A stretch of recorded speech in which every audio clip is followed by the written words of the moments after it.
The honourable member for Dartmouth North. Thank you, Mr. Speaker.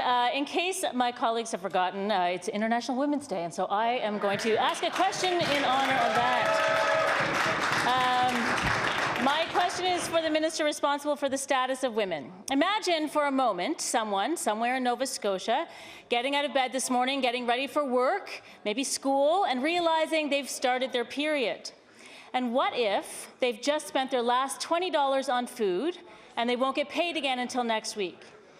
Mr. Speaker, in the province with the lowest median income and the highest food insecurity, this situation is not imaginary.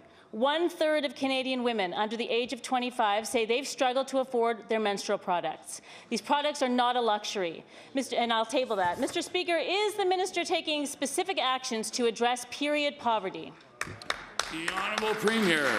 Thank you, Mr. Speaker. Mr. Speaker, I want to thank the Honourable Member for the question in bringing it back to International Women's Day. Mr. Speaker, the Minister responsible for the status of women continues, she's also the Minister of Community Services, Speaker, continues to work to improve the lives of women and children in our province. Mr. Speaker, I want to remind the Honourable Member, she talks about the median income, the very report that the New Democrats are pulling that stat out of also talks about the fact that fewer single-parent families are living in poverty in the province. That number is going down.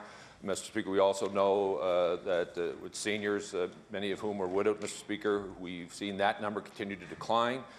She would also know we as a government have increased the largest single increase in income assistance in the provincial history, Mr. Speaker.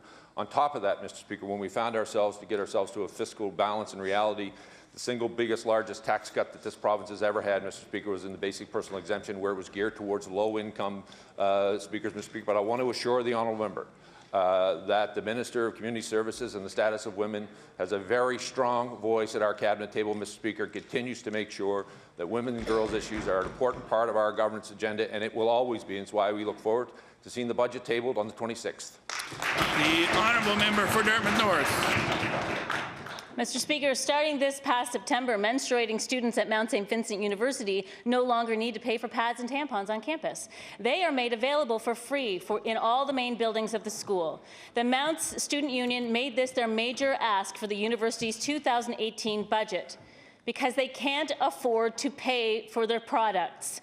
I think that they were on to something. Mr. Speaker, will the minister agree to include funding in the budget to provide free pads and tampons in universities, schools, government offices, libraries, and all public buildings so that people who menstruate have access to these essential items? The Honourable Premier. Mr. Speaker, I want to thank the Honourable for the question. Mr. Speaker, the budget will be tabled on the 26th, I'm sure.